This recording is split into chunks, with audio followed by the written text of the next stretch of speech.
ஸ்டார்டிங்ல நம்ம ஹீரோ அந்த பேரியர் உடந்துருச்சுன்னு சொல்லி வருத்தப்பட்டு இந்த பேரியர் போட்ட அந்த பொண்ணை தான் ஃபர்ஸ்ட் கூடிய பேண்டட்ஸ் எல்லாமே சாரிக்க ட்ரை பண்ணிப்பாங்க. ஜஸ்ட் மிஸ்ல நம்ம ஹீரோ ஒரு செகண்ட்ல அந்த பொண்ணை காப்பாத்திருப்பேன். அந்த பொண்ணை அட்டாக் பண்ண அந்த திருடை மேல நம்ம ஹீரோ கத்தியை வச்சு நிப்பாட்டிருப்பேன். நீ மட்டும் கொஞ்சம் அசந்தேன்னா உன் கழுத்து இந்த இடத்துல துண்டா போயிடும். நான் சொல்றது ஒவ்வொன்னா கேட்கணும், நான் சொல்றது மட்டும்தான் கேட்கணும். ஏதாச்சும் வாயை திறந்து அசந்து உங்க ஆட்களுக்கு சிக்னல் கொடுக்குற மாதிரி ஏதாச்சும் பண்ணனா உன் கை விரல் ஒன்னொன்னா போகும். நான் சொல்றத கேட்காம விட்டு உன் பாட்டுக்கு ஏதாச்சும் பண்ணிக்கிட்டதுன்னா உன் தலையை இந்த இடத்துல துண்டிச்சிருவேன் சொல்லி நம்ம ஹீரோ மறத்தி இருப்பேன். நான் கேட்கற கேள்விக்கு பதில் சொல்லணும்னு சொல்லியிருப்பேன். இவனுக்கு பல கேள்வி வந்திருக்கும். ஏன்னா நட்டனோட காட்டுக்குள்ள அப்படி ஒரு ஹோஸ்டேஜை வச்சுட்டு எதுக்கு இவங்க வாசல இருக்காங்க, எதுக்காண்டியோ தான் நின்றுருக்காங்க, ஏதோ ஒரு காசு கண்டு அவங்க வெயிட் பண்ணிட்டு இருப்பாங்க. நம்ம ஹீரோ இவன் ஒரு அசஸ் இல்லை, அதனால இந்த மாதிரி திருடைகள் நிறைய பார்த்துருப்பேன், என்ன பண்ணிட்டு இருக்காங்க அப்படின்றத இவனை யோசிச்சிருப்பேன்.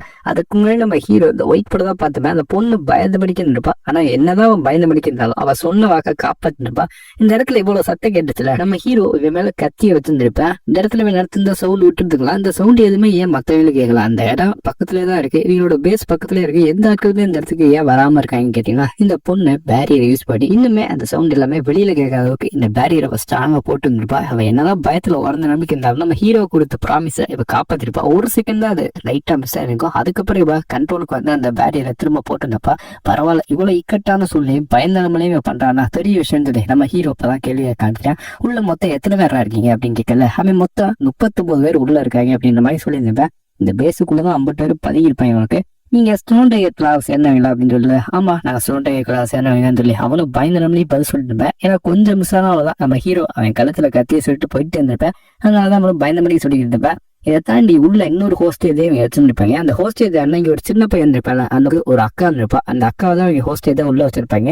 இதை வச்சு நிறைய காசு சம்பாதிக்கணும் தான் நினைப்பாங்க. திருட்டு பையன் தானே, அதனால நிறைய காசு சம்பாதிக்கணும்னு வச்சிருப்பாங்க. அங்கே கூட அது சின்ன பையன் முதற்கொண்டு எங்க அக்காவை எப்படியாவது தயவுசெய்து காப்பாத்துறீங்கன்னு சொல்ல, இந்த வெயிட் பண்ணுவோம், கண்டிப்பா நான் அவங்களை காப்பாத்துறேன்னு சொல்ல. நம்ம ஹீரோ தான் தேவையில்லாம இப்பெல்லாம் ப்ராமிஸ் கொடுக்காத, நமக்கு அடுத்து என்ன நடக்கும்னே தெரியாது. உள்ள 39 பேர் இருக்காங்க, 39 பேருமே அந்த ஹாஸ்டேஜ் வச்சிருக்காங்க. அப்படின்னா அந்த ஹாஸ்டேஜ் எந்த அளவுக்கு முக்கியம் எடுத்துக்க. அவன் ஒண்ணு அந்த ஹாஸ்டேஜை பொத்தி பாதுகாக்கலாம் வைக்கல. அந்த ஹாஸ்டேஜத்தை பணம் சம்பாதிக்கணும் இல்ல வேற ஏதாச்சும் ஒரு விஷயத்துக்கு வச்சுருப்பாங்க. அதனால அந்த ஹாஸ்டேஜை காப்பாற்றலாம் அப்படின்ற ஒரு வாக்குறுதி என்னைக்குமே கொடுக்காது. அந்த பையனை காப்பாத்தியாச்சு, இதுக்கு மேல நம்ம உள்ள போய் கூட சண்டை ஓட்டோம்னா நமக்கு தான் ஆபத்து. ஏன்னா உள்ள எக்கச்சக்கமான இருக்காங்க, நம்மளோட நம்பர்லயே அதிகமா இருக்காங்க, நம்மள ஓவர் டூ பண்ணிடுவாங்க. அதனால கண்டிப்பா நம்ம இந்த மாதிரி வாக்குறுதி தான் கொடுக்கூடாது. இவங்க என்ன பண்ணலாம்னு சொல்லி யோசிச்சுருப்பாங்க. ஏன்னா இவங்களோட ஆட்கள் எல்லாமே வெளியில இருந்திருப்பாங்க, தூரமா தள்ளி இருந்திருப்பாங்க. அவங்க சிக்கல் கொடுத்தா மட்டும்தான் நம்ம ஹீரோட டீம் இந்த இடத்துக்கு வரும். அதனாலதான் என்ன பண்ணலாம்னு சொல்லி நம்ம ஹீரோ யோசிச்சு வந்திருப்பேன். நான் அந்த விசில ஊதிடுவான்னு சொல்லி அதான் வெயிட் பண்ணுவோம். நல்ல ஐடியா கொடுத்துப்பா. சரிம்மா, அந்த விசில ஊதின்னு சொல்ல. இந்த விசில ஊதுனா சுத்தமா சவுண்ட் எல்லாம் கேட்காது, ஒரு சீக்ரெட் அலாரம் மாதிரி தான் இருக்கும். இந்த சவுண்டை இவங்களோட டீம் மட்டும் கேட்க முடியும். யாராருக்கெல்லாம் அந்த ஸ்பெஷல் யூசர் பவர் இருக்கோ அவங்களால மட்டும் தான் இந்த சீக்ரெட் அலாரம் சவுண்டை கேட்க முடியும். இந்த விசில ஊதுனதுக்கு அப்புறம் பக்கத்துல இருக்க நம்ம ஹீரோ அவனுக்குமே ஒரு புட்டு சவுண்டு கேட்டுக்காது. பரவாயில்ல, இது உண்மைதான் வைக்கன்னு சொல்லி பாத்துக்கல. எவனோ secret alarm silent alarm use பண்ணிட்டான்டா, எல்லாருமே எந்திரிக்கலாம் சொல்லி உள்ள இருக்கவங்க எல்லாமே எந்திரிச்சு வந்திருப்பாங்க. வெளியில தான் நம்ம ஹீரோ நின்றுகிட்டு இருப்பேன். எல்லாருமே அவங்களும் பார்த்துருப்பாங்க. இந்த சின்ன பொடி பசங்க இந்த இடத்துல வந்து என்னமோ பண்ணிட்டு இருக்காங்க, என்னடா பண்ணிக்கிட்டு இருக்கேன்னு சொல்லி ஒரே சவுண்டா இருந்திருக்கும். அங்க லீடரே வந்திருப்பேன், உங்களுக்கு ஆட்களோட அவனும் வந்திருப்பேன். மொத்தம் 39 பேர் இந்த இடத்துல இருப்பாங்க. டேய் பொடி பசங்கடா, இவங்க எப்பறம் உள்ள வந்து நம்மளோட ஹவுஸ் ஏதே எடுத்துருக்காங்க, அந்த அளவுக்கு தத்தியா இருந்தீங்க, வாசல் இருந்து என்னடா வேடிக்கை பார்த்துக்கிட்டேன்னு சொல்லி அங்கே கூட லீடர் கத்தி இருப்பேன். என்ன சும்மா விடக்கூடாது. அப்புறம் தம்பி, நீ அந்த விசில ஊதினிய யாரா கூப்பிட்டேன்னு சொல்ல, அது உனக்கு தேவையில்லாதது. நம்ம ரெண்டே வேணா ஒரு டீலிங் வந்துக்கலாம். நீ மட்டும் அந்த ஹோஸ்டேஜ் அது அக்கா இருக்கால அவளை கொடுக்க மாட்டேன்னா நான் அந்த பையில கொண்டு போய் ஓ ஆட்கள்ல ஒருத்தனா நான் சாகடிச்சு சொல்லி நம்ம ஹீரோ சொல்லிப்பேன். நீ சாகடிக்க போறியா? சாகடிச்சுக்கடா, அவன் எனக்கு தேவையே இல்லை. இப்படி ஒரு தத்தியை நாங்க டீம்ல திரும்ப சேர்க்கறதுக்கு அவன் செத்தாலே எனக்கு ரொம்ப சந்தோஷம் சொல்லி லீடர் எதுக்குமே அசரமாக்கி இல்லை, செத்தா சாரான்னு சொல்லி நினைப்பேன். இதை கேட்டதுக்கப்புறம் நம்ம ஹீரோ அப்படின்னா அவன் கண்டிப்பா அந்த அக்காவை கொடுக்குற மாதிரி தெரியல. அந்த ஹோஸ்டேஜ் ரொம்ப முக்கியம் நினைக்கிறேன். நம்ம ஏதாச்சும் தப்பு பண்ணோம்னா அவங்க வேற அந்த பொண்ணை ஏதாச்சும் பண்றதுக்கான வாய்ப்பு இருக்குது. நம்ம ஹீரோ என்ன பண்ணலாம்னு சொல்லி யோசிச்சுப்பேன். இவதான் இங்க கூடிய ஒயிட் பொண்ணு, அந்த பக்கத்துல நல்ல பையன், அந்த பையன் வந்து சேஃபா பின்னாடி மறந்துருப்பா. இவருக்கு தெரிஞ்சிருக்காது, நம்ம ஹீரோக்கு மட்டும் தான் தெரிஞ்சுக்கும்போது இவ எங்க போனாலும் சொல்லி அவங்க பார்த்துருப்பாங்க. இந்த பொண்ணுகிட்ட நம்ம ஹீரோ சிக்னல் கொடுத்தோன்னா நான் சொல்றதை செய்யன்னு சொல்லியிருப்பேன். அடுத்த செகண்ட் எத்தாப்புல பிடிச்சிருந்தேன்ல அவனோட கழுத்தை வெட்டி நம்ம ஹீரோ கொண்டுட்டு இருப்பேன். எவ்வளவு தைரியம்டா இருக்கும்னு சொல்லி எல்லாருமே கடுப்பா இருப்பாங்க. நம்ம ஹீரோ அவனை கொண்டது மட்டும் இல்லாம கத்தியை தூக்கி வீசி இருப்பேன். அதுல இன்னொருத்தைய செத்துருப்பேன். அவையா இருந்தா அந்த அக்கா ஹோஸ்டேஜ் அவன் செத்து இருப்பேன். ஒயிட் பொண்ணுட்ட ஃபாகை யூஸ் பண்ணி இந்த இடத்த அப்படியே மறைச்சிருமான்னு சொல்ல ஃபாக அந்த பொண்ணு பொண்ணு யூஸ் பண்ணிப்பா. இவ யூஸ் பண்ண ஃபாகல அந்த இடமே அப்படியே பனிமூட்டமா சூழ்ந்திருக்கும். இவன் கண்ணுக்கு தப்புல ஒண்ணுமே தெரிஞ்சுக்காது. நம்ம ஹீரோ இந்த ஒரு சான்ஸ் யூஸ் பண்ணி அந்த அக்கா இருக்கல அந்த ஹாஸ்டல் தூக்கிட்டு சேஃபா கிளம்பிடுவேன். அந்த பையன் இந்த ஃபாகை யூஸ் பண்ணி இந்த இடத்துல கூடிய பொண்ணை தூக்கிட்டு போயிட்டாங்கன்னு சொல்லி இப்பதான் அந்த மலுமட்டைகளுக்கு புரிய வந்திருக்கும். தத்தியா இருந்திருக்காங்க. வெளியில ஹாஸ்டேஜ் போயிடுச்சுன்னு சொல்லி ரொம்ப வருத்தப்பட்டிருப்பாங்க. 2 ஹாஸ்டேஜ் போயிருக்கும். அவங்க சும்மா விடக்கூடாது. அவன் எங்க இருந்தாலும் தேடி கண்டுபிடிக்கணும். அவன் இந்த இடத்த விட்டு போக முடியாது. இந்த இடம் நமக்கு தான் அத்துப்படி. அவன் கத்து குட்டி அதனால அவனை கட்டு உடிச்சு கழுத்தை வெட்டிடும்னு சொல்லி இவங்க ரெடியா இருக்கல. இங்க இருக்கக்கூடிய 2 குழந்தைங்களுமே இந்த பொண்ணு ஃபாக் யூஸ் பண்ணல அதுல மயக்கமா இருப்பாங்க. 2 பேருமே நம்ம ஹீரோ சேஃபா வச்சிருப்பேன். இவங்களை வச்சுட்டு நம்ம இந்த இடத்துல போக முடியாது. நம்ம ஸ்லோ டவுன் ஆகிறதுக்கு வாய்ப்பு இருக்கு. ஏன்னா இவங்களாலே நம்ம ஸ்லோ டவுன் ஆயிடும். இவங்களை தூக்கிட்டு நம்மளால போக முடியாது. ஸ்லோவா போறதுனால கண்டிப்பா வளர்ச்சி பிடிச்சி நம்ம லாக் பண்ண வாய்ப்பு இருக்கு. அதனால இவங்க இந்த இடத்துல வச்சுக்கணும். அவங்க இந்த வில்லேஜ்ல இருக்கவங்க எதுக்கு சாடிச்சாங்க எதுக்கு எரிச்சாங்க எனக்கு சுத்தமா தெரியல. பட் இந்த 2 பேர்த்தையாச்சும் நம்ம காப்பாத்துன்னு சொல்லி நம்ம ஹீரோ இந்த ஒயிட் பண்ணிட்டு சொல்லிட்டு இருக்கல. நம்ம ஹீரோ கையில ஆல்ரெடி அடிபட்டுருக்கோம். ரத்தம் தான் வந்துகிட்டு இருக்கோம். எப்போ உனக்கு அடிபட்டுருக்கேன்னு சொல்ல எனக்குலாம் ஒண்ணும் இல்லம்மா நீ எதுவும் கவலைப்படாத கூடிய சீக்கிரமே வந்துடுறேன். அப்புறம் இந்த 2 பையன்ல நீ தான் சேஃபா பாத்துக்கிறது இல்ல. இந்த பொண்ணு போவேணாமே இன்ஸ்ட்ரக்டர் வரட்டும். இன்ஸ்ட்ரக்டர் வர வரைக்கும் வெயிட் பண்ணேன். அதுக்கப்புறம் இன்ஸ்ட்ரக்டர் வந்ததுக்கப்புறம் நம்ம டீம் வந்துடும். நம்ம டீம் வந்ததுக்கப்புறம் நம்ம எல்லாம் சேர்ந்து போய் அதுக்கப்புறம் சண்டை விடலாம்னு சொல்லி இந்த பொண்ணு பயத்துல உறந்த நிலைமைக்கு இருந்திருப்பா.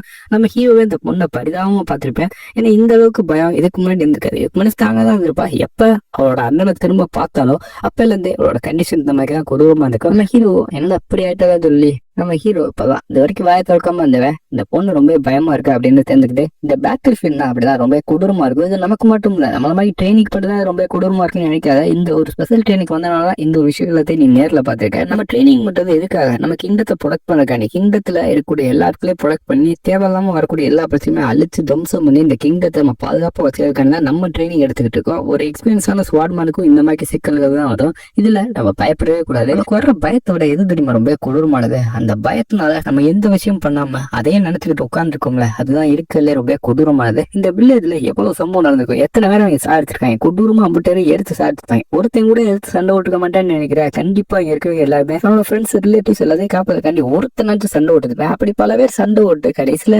எல்லாமே இறந்துட்டாங்க. அவங்க செத்து போனதுக்கு எதுவுமே அர்த்தம் இல்லாம போயிடக்கூடாது. நம்மளோட கடமையை செஞ்சாலும் நம்மளால ஜெயிக்லர் ஃபேமிலி நம்ம ஸ்வாட்மேனா எத்தனை திறங்க வந்தாலும் இந்த மிஷன் அக்கம்ப்ளிஷ் பண்றதுதான் நம்மளோட ஒரே குறிக்கோளா இருக்கும். அதுக்காண்டி தான் நம்ம கடைசி வரைக்கும் போராடணும். நம்ம இதுல நம்மளோட உயிரே விட்டாலும் கூட ரொம்ப சந்தோஷம் தான் பண்ணணும். நம்மளோட சாக்ரிஃபைஸ் இங்க பல பேருக்கு உதவலாம். அதனால கண்டிப்பா கடைசி வரைக்கும் சண்டை விட்டு தான் நம்ம சாகணும். உன்னோட அண்ணன் உனக்கு என்ன பண்ண எனக்கு சுத்தமா தெரியல. ஆனா நீ ரொம்ப அதனால பயந்துருக்கேன் மட்டும் தெரியுது. நீ இப்படியே பயந்துக்கிட்டு அவனோட டெரல் உன்னை அப்படியே முழுங்கிடும். இந்த மாதிரி பயத்துல நீ இருக்கவே கூடாது. ஒரு வாட்டி நீ இப்படி பயந்துட்டேன்னா அந்த ஃபியரே உன்னை முழுங்கிடும். அதனால இந்த ஃபியர்ல இருந்து வெளியில வா. ஒண்ணு இந்த பயத்தை நீ எதிர்கொண்டு போராடணும், இல்ல இந்த பயத்தை பார்த்து நீ பின்வாங்கணும். இது 2ல ஒண்ணு மட்டும் தான் உனக்கு சாய்ஸா இருக்கும். எனக்கு தெரிஞ்சு நான் சொன்ன முதல்ல நீ ஃபாலோ பண்ணனா இதுக்கப்புறம் உன்னை எதுக்கு எவனுமே இருக்க மாட்டேன். நீ அதுக்கப்புறம் உன் அண்ணனை பார்த்து பயப்பட வேண்டிய அவசியமா இருக்காது. ஒரு வாட்டி உன்னோட வாழ்க்கையில ஒரு சேஞ்சை கொண்டு வாவே. நீ தான் உன்னை ப்ரொடெக்ட் பண்ணிக்கணும். உனக்கு பிடிச்சவங்களே நீ தான் ப்ரொடெக்ட் பண்ணணும். அதுக்கு உன்கிட்ட இருக்க பலத்தை நீ யூஸ் பண்ணணும். நீ ஸ்ட்ராங்கா தானே இருக்க. நீ ஒன்னும் வீக் கிடையாது. உன்னை பத்தி உனக்கே நல்லா தெரியுமே. அப்புறம் இருக்க அப்படி ஸ்டவுண்டு போய் உட்காந்துக்கிட்டு இருக்கேன்னு சொல்லி நம்ம ஹீரோ இந்த இடத்துல நான் கிளம்ப போறேன். இனிமேலும் நீ இப்படி உட்காந்துருக்காது எல்லாமே ஓகேல தான் இருக்கு. ஆனா என்னைய பொறுத்த வரைக்கும் இந்த ஃபியர்ல இருந்து நீ வெளியில வந்து இல்லாம ஹீரோ சண்டை கிளம்பி நினைப்பேன். இந்த பொண்ணு இதே யோசித்த மணிக்கு இருந்திருப்பா. இவ எல்லாத்தையும் மாத்துன்னு நினைச்சிருப்பா. எப்படியாச்சும் அண்ணனுக்கு எஸ்கேப் பண்ணணும் அப்படின்னு நிலைமையில எல்லாத்தையுமே யோசிச்சுருப்பா. ஆனா இவனால எதுவுமே பண்ண முடியாது. பாஸ்டர் வச்சு ரொம்ப வருந்திக்கிட்டு இனிமேலும் பாஸ்டர் நினைக்கூடாது. நமக்கு பிடிச்சவங்கள நம்ம தான் ப்ரொடெக்ட் பண்ணோம். இவரோட அப்பா அம்மா சொல்லிட்டு இருப்பா. ஏன்னா உண்மை தந்தா அவனோட அண்ணன் கொண்டு போய் சொல்லிப்பல. அதனால நமக்கு பிடிச்சவங்க நம்ம தான் ப்ரொடெக்ட் பண்ணோம் அப்படின்னு ஹீரோ சொன்ன அந்த ஒரு வார்த்தை கண்ணை கலந்து வச்சிருக்கோம். இவளும் நான் இந்த பயத்துல இருந்து வெளியில வரும். எனக்கு இருட்டுல இருக்கிறதுக்கு ஆசை இல்ல, வெளிச்சத்தை நோக்கி போகணும்னு சொல்லி பேசிக்கல. நம்ம ஹீரோ உள்ள கொடூரமா பல திருடைகளோட தலையை வெட்டிருப்ப. டேய் ஒரு பொடி பைய அப்படி வெட்டிக்கிட்டீங்க. இவனை என்னடா பாத்துக்கிட்டு சும்மா வச்சுக்கிட்டீங்க. போய் அவனை கொல்லுங்க லீடரை கத்திக்கிட்டே இருந்திருப்பேன். டே அவனை ஸ்டாப் பண்ண உங்களால முடியாதா? இவனால தத்தியா இருக்கான்னு சொல்லி இங்க இருக்கக்கூடிய லீடர் அவர் சண்டை விட மாட்டாரா. ஆனா இங்க இருக்கக்கூடிய ஆட்கள் எல்லாத்தையும் அனுப்பிவிட்டு அவர் சண்டை விடுன்னு சொல்லி கத்திக்கிட்டு இருப்பாரு. நம்ம ஹீரோ இதை நோட் பண்ண இவன் என்ன ரொம்ப கத்திக்கிட்டு பார்க்கல. பின்னாடி இருந்து ஒரு ஆள் இவனை லாக் பண்ணி அடிச்சு அதுக்கப்புறம் இந்த லீடர் டேரக்டா அட்டாக் பண்ணலாம் நடத்து நிற்பேன். நம்ம ஹீரோ அவனை அடிச்சு நிற்பேன். ஆனா பின்னாடி அந்த லீடரை அவன் எக்ஸ்பெக்ட் பண்ண மாட்டேன் நடத்து நிற்பேன் அந்த லீடரு. ஆனா நம்ம லீடருக்கு தான் சாக்கு. நம்ம ஹீரோ அவன் பின்னாடி போய் அவனோட தலையை ஒரே வெட்டிருப்பேன். ஓலமாக்கி இவ்வளவு நேரம் வெயிட் பண்ணிட்டு எப்படா நான் சாய் வேணாடா பாத்துக்கிட்டு இருந்தேன் சொல்லி நம்ம ஹீரோ அவனோட தலையை வெட்டி நிற்பேன். என்னடா இவ்வளவு ஸ்ட்ராங்கா இருக்கேன், என்னடா மான்ஸ்டர் மாக்கி இருக்கேன், இந்த வயசுல இப்படிப்பட்டவனா அப்படின்னு சொல்லி ஏன்னா மறந்து போயிருப்பாங்க. அங்கே ஒருத்தவனோட தலையை வெட்டி நம்ம ஹீரோ இருப்பேன். வெட்டினது சாதாரண இல்ல, ஹீரோட லீடத்திலே வெட்டி இருப்பேன். அதனால அவங்களும் மறந்து போய் பாத்துக்கிட்டு இருப்பாங்க. இவனை பார்த்தா சாதாரண ட்ரெயினிங் மைக்கேல் இல்ல, இவனை பார்த்தா ஒரு பயங்கரமான ஸ்வாட்மேன் மைக்கேலோட இருக்கு, நைட் மைக்கேலோட இருக்குன்னு சொல்லி வேற சாக்கா பாத்துக்கல. உங்க லீடர் செத்துட்டேன் இது இதுக்கப்புறம் நீங்க சரண்டர் ஆகிட்டு சொல்லிட்டு இருக்கல, நம்ம ஹீரோ யாரோ அட்டாக் பண்ணிருப்பாங்க. பார்த்தா அந்த இடத்துல இவன் தான் சீஃபா இருந்திருப்பான். உங்களுக்கு எவ்வளவு தைரியம் இருக்குன்னா சரண்டர் அது எங்கள்கிட்ட வந்து கேட்கறது இல்லை. இவ்வளவு நேரம் அமளித்து மொழியெல்லாம் நடந்துகிட்டு இருக்கல, இந்த பையன் என்ன பண்ணிட்டு இருந்தா இந்த பையன் எப்பதான் வந்து நிற்பேன். நீங்க எல்லாம் என்னை ரொம்ப எம்பாரஸ் பண்ணிட்டீங்களா? ஒரு சின்ன பையன் இவன் மாட்கள் எல்லாத்தையும் சாதிச்சிருக்கேன், நீங்க என்ன புடிங்கிட்டாடா இருந்தீங்கன்னு சொல்லி இந்த பையன் வந்திருப்பேன். நம்ம பார்க்கல நல்ல பணக்கார வீட்டு குழந்தையா இருக்கு, இவனை நம்ம கடத்தி இவனை வச்சு இவனோட ஃபேமிலிட்ட வேற காசு கேட்டா நமக்கு உதவும். அதனால ஒரு கைகளை வெட்டி இவனை நடக்க முடியாம பண்ணிட்டு இவனோட ஃபேமிலிக்கு இந்த விஷயத்த சொல்லி அவன்கிட்ட இருந்து காசு ஆகும். உயிருக்காண்டி அவன காசு கொடுத்துதான் வாங்கி சொல்லி இருக்கவே நம்ம ஹீரோ அட்டாக் பண்றக்காண்டி அவனோட பவர் யூஸ் பண்ணி அடிச்சிருந்திருப்பேன். ஆனா நம்ம ஹீரோ திறனிக்கிட்டு இருந்திருப்பேன். இவன் என்னோட அவ்வளவு ஸ்ட்ராங்கா இருக்கேன்னு சொல்லி இங்க நம்ம ஹீரோ திறனிட்டு இருந்திருப்பேன். இதை கண்டிப்பா ஒரு ஸ்வாட் யூஸ்ஃபுல்லா தான் இருக்குன்னு சொல்லி நம்ம ஹீரோ பாத்துக்கிட்டு இருக்கல. இவங்களோட ஆட்கள் எல்லாமே சீஃப் அந்த பொண்ணு இருக்கான்னு சொல்லி நம்ம ஒயிட்டை கண்டுபிடிச்சிருந்தாங்க. ஒயிட்டு கூட அங்க இருக்க சண்டை விட்டு இருந்திருப்பேன். ஆனா அந்த பொண்ணு அவளோட ஸ்வாட்மேன்ஷிப் யூஸ் பண்ணாம வெறும் பவர் மட்டும் தான் யூஸ் பண்ணிருப்பா. என்ன எப்படி பண்ணிட்டு இருக்கா, எது சண்டை விடாம இருந்துகிட்டு சொல்லி நம்ம ஹீரோக்கு கொஞ்சம் வருத்தங்கள். என்னடா இங்க பாத்தே இருக்க, இங்க பாரு அப்படின்ற மாதிரி இங்க இருக்கக்கூடிய சீஃப் நம்ம ஹீரோ அட்டாக் பண்ணிட்டு இருப்பேன். நான் உன்னை சும்மா எல்லாம் விடப்போதில்ல, கையால வெட்டினாதான் நீ கம்முன்னு இருப்ப. எங்க ஆட்கள் எத்த சாடிச்சிருக்கேன். இனிமே தாண்டா உண்மையான ஃபன்னே ஆரம்பத்தில் நம்ம ஹீரோ கூட சண்டை விட்டு இருக்கல. வெளியில நம்ம ஒயிட் சண்டை விடாம திறனிட்டு இருந்தப்பா. வெறும் ஆறாவதா யூஸ் பண்ணிட்டு இருந்தப்பா. ஃபாக் இந்த மாதிரி சின்ன சின்ன அட்டாக் தான் யூஸ் பண்ணிப்பா. டைரக்டா நினைச்சா இருந்தாலும் அடிச்சு அவளோட தலையை வெட்டலாம். ஆனா அதை பண்ணாம இங்க கூட ஒயிட் பயந்துமே இருந்திருந்தப்பா. அவ கத்தியை பிடிக்க வைக்க திறனிட்டு இருந்தப்பா. இத பாக்கல நீ இது வரைக்கும் யாரையுமே கொண்டதில்ல உனக்கு சைத்தா. உன்னைய பார்த்த பெரிய பணக்கார வீட்டு ஃபேமிலியா இருக்கு. அவன மக்கே நீங்க பெரிய பணக்கார வீட்டு ஃபேமிலி இருக்கு. எனக்கு ஆல்ரெடி 2 ஹோஸ்டேஜ் போட்டேன், இப்ப புதுசா 2 ஹோஸ்டேஜ் கிடைச்சிருக்குன்னு சொல்லி இந்த பொண்ணு இவங்களும் கடத்தலாம் ட்ரை பண்ணிருப்பாங்க. அதே சமயம் இவளுக்கு எதிர்த்தாப்புல வரவேன் இவளோட அண்ணன் மாதிரி இருக்கும். அந்த அண்ணனும் நான் உன்னை என்ன சொன்னேன், தேவையில்லாம டேஞ்சரஸான மிஷின்ல போவேணும்னு சொன்னல, இப்ப பாத்தியா எங்கே வந்து நின்று இந்த மாதிரி இல்யூஷன் கண்ணு முன்னாடி வந்துகிட்டு இருக்கோம். இவ பார்த்து ஒரு செகண்ட் வரந்து வந்துருப்பா. இவளோட பாஸ்ட்ல எப்பயுமே இதே மாதிரி தான் பயந்து நன்மையில இருந்துகிட்டுப்பா. அந்த அண்ணன் எப்போ வருவேன் நம்மள ஏதாச்சும் பண்ணிடுவான்னு சொல்லி பயந்த மணிக்கே இருந்துருப்பா. இந்த பயம் எல்லாமே அவனுக்கு ரொம்ப வீக்னஸ் கொடுத்துக்கிட்டு இவன் என்னதான் வெளியில பார்க்க ஸ்ட்ராங்கா இருந்தாமே இவ ரொம்ப வீக்கா தான் இருந்திருப்பா. இவளுக்கு பிடிச்ச எல்லாத்தையும் ப்ரொடக்ட் பண்ணும். ஆனா என்னால இது வரைக்கும் யாருமே ப்ரொடக்ட் பண்ண முடியலன்னு சொல்லி இப்ப வளர்த்த பெட்ட கூட அவளால ப்ரொடக்ட் பண்ண முடியாது. இதனால இவன் ரொம்ப பயந்த நம்மளுக்கு இருந்துருப்பா. என்ன பண்றது சொல்லி இவ்வளவு நடுங்க நம்மளுக்கு இருந்துருக்கல. நம்ம ஹீரோவை பார்த்திருப்பா. ஹீரோ தூரத்துல இருந்து பார்த்துப்பேன். ஒன்னும் கவலைப்படாத, உன்னால முடியும் அப்படின்னு மாதிரி சொல்லிட்டா. இப்ப பாஸ் லைஃப்ல அப்படியே சுருண்டு போய் இருந்திருப்பால, பயத்துல நடிக்கிட்டு இருப்பால. என் கூட வா அப்படின்னு நம்ம ஹீரோ கை கொடுக்குற மாதிரி இவ கண்ணுக்கு தெரிஞ்சிருக்கும். இவளோட பயத்தெல்லாம் விட்டுட்டு இவளோட அண்ணனோட இல்யூஷனை அதே வெட்டி இருந்திருப்பா. இவ்வளவு நாள் எனக்கு தைரியம் இல்லாம இருந்துச்சு. ஆனா ஹீரோக்கு தான் நன்றி சொல்லலாம், எனக்கு திரும்ப இந்த தைரியத்தை வர வச்சிருக்கு சொல்லி இந்த பொண்ணு எத்தாப்புல இந்த திருட்டு பயல எடுத்து இருந்திருப்பா. இப்பதான் அவ ஃபார்முக்கே வந்திருப்பா. அவளுக்கு இவனு செத்துட்டானா சரியான வேஸ்ட் பயலாம் இருக்கேன்னு சொல்லி இங்க இருக்கக்கூடிய தீவு பாத்துக்கிட்டு இருக்கல. நான் ஒன்னும் குழந்தைங்க இல்ல, எங்களை சின்ன பசங்க தான் நீங்க சொன்னீங்க. நான் சின்ன பசங்க இல்ல, அவ சின்ன குழந்தை கிடையாது. அவ இவ்வளவு நாள் அவ மனசுல அந்த காயங்கள் எல்லாத்தையும் வெளியில தூக்கி போட்டு இப்பதான் தைரியமா கத்தி எடுத்திருக்கா. அதுக்கு முன்னாடி அவ ரொம்ப கைண்டா அவளை விட ஸ்ட்ராங்கா யாருமே இல்லாம மனசெல்லாம். ஆனா அவளுக்குள்ள சின்ன பயம் இருந்துச்சு. அந்த பயமே அவளை தடுத்து வச்சு இனி அவ முன்னந்தோட பயங்கரமா இருப்பா. அப்புறம் நாங்க எல்லாம் சின்ன குழந்தைகள் இல்லைன்னு சொல்லி நம்ம ஹீரோ இந்த 1000 ஃபிளேம் டெக்னிக்கோட ஃபர்ஸ்ட் ஃபிளேம் பவரை யூஸ் பண்ணி இங்க இருக்கக்கூடிய சீஃபோட தலையை வெட்டி இருந்திருப்பேன். வெட்டின அந்த இடத்துல செத்து இருந்திருப்பேன். நம்ம ஹீரோ அங்க இருக்கக்கூடிய ட்ரெஷர் பாக்ஸ் மாதிரி இருக்கும், அதை எடுத்து இருப்பேன். உள்ள எடுத்து பார்த்தா ஒரு 2 டோன் ஃபிளவர் அப்படின்ற மாதிரி இருந்திருக்கும். இது உண்மையிலேயே ஒரு ரேரான மெடிக்கல் பாச்சு அப்படின்னு சொல்லி நம்ம ஹீரோ கையில எடுத்துருந்தேன். இதுக்காண்டி அந்த மொத்த வில்லேஜை நீங்க விசாரிச்சாங்க. சரி எல்லாமே முடிஞ்சிச்சு, இன்ஸ்டன்ட் வர போறான்னு சொல்லி பாத்துக்கிட்டு இருக்கல.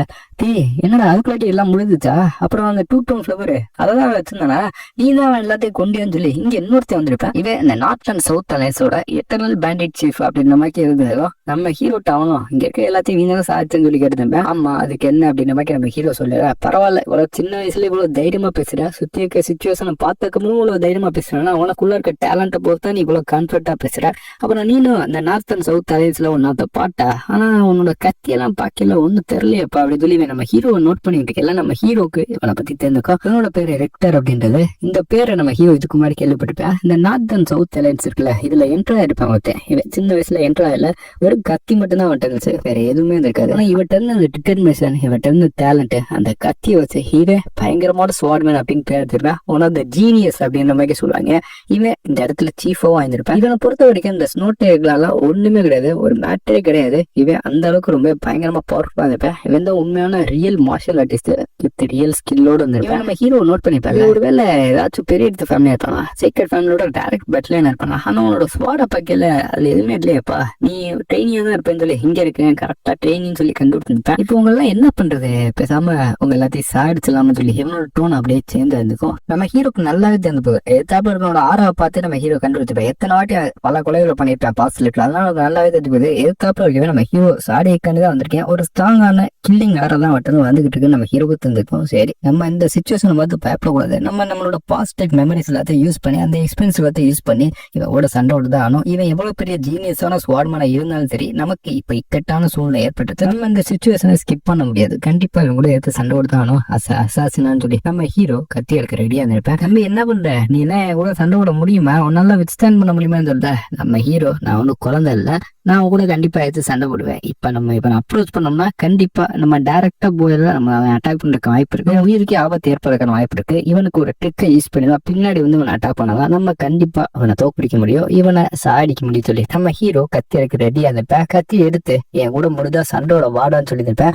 நான் கத்தி எடுத்தானே நீ செத்துட்டு இடம் இல்ல. அப்படியா, நீ என் வயசை பார்த்து என்னோட தோட்டத்தை பார்த்து வேணா இடம் போடலாம். அவங்கள மாதிரி ஆட்கள் எல்லாமே நீங்க தான் ஸ்டாங்க நினைச்சு போறீங்க. தப்புல யாரு இருந்தாலும் அவங்க வீக் மாதிரி உங்களுக்கு தெரியும் அப்படின்னு சொல்லி நம்ம ஹீரோ பேசல. இதை கேட்டதுக்கு அப்புறம் அவன், ஒரு சின்ன பையனுக்குள்ள இவ்வளவு நேரமா இவ்வளவு டைலாக் எல்லாம் பேசுறியப்பா, நான் கத்தி எடுத்தாடி செத்துருவேன், உன்னால என் கூட சண்டை விட முடியாது. அதுதான் இந்த மாதிரி ஒரு பையன் நான் பார்த்ததே கிடையாது. ஏன்னா இங்க இருக்கக்கூடிய பேண்டிட்ஸ் எல்லாத்தையும் நீசா எடுத்த அது உண்மையா பையன் கூட எனக்கு தெரியல. பட் உன்னோட தைரியம், உன்னோட கட்ஸ் எனக்கு ரொம்ப பிடிச்சிருக்கு. என் கூட சண்டை ஒரு சேலஞ்ச் பண்ற பத்தியா அந்த கட்ஸ், அது எனக்கு ரொம்ப பிடிச்சிருக்கு. ஆனா உன்னை நான் இப்ப சாடிக்க விரும்பல. உன்னை அந்த இடத்துல சாடிச்சேன்னா அது எனக்கு தான் ஒரு மகிழ்ச்சி. அதனால அந்த இடத்துல உன்னை சாடிக்க விரும்பலன்னு சொல்ல, ஒரு மார்ஷியல் ஆர்டிஸ்ட் எந்த இடத்துல சாகணும் அப்படின்றத அவன் முடிவு பண்றது நம்ம ஹீரோ சொன்னதுக்கு அப்புறம், யாருப்பா நீ இந்த அளவுக்கு டைலாக் எல்லாம் பேசிக்கிட்டு இருக்க, இவ்வளவு சின்ன வயசுல இவ்வளவு குவைட்ஸ் எல்லாம் தெரிஞ்சு வச்சிருக்க, யாரா இதா நீ, இவ்வளவு டேலண்டா இவ்வளவு தைரியமா இவ்வளவு டைலாக் எல்லாம் சூப்பரா பேசுறியான்னு சொல்லி நம்ம ஹீரோவை சாடிக்க வேணாம்னு சொல்லி முடிவை மாத்தி இருந்திருப்பேன்.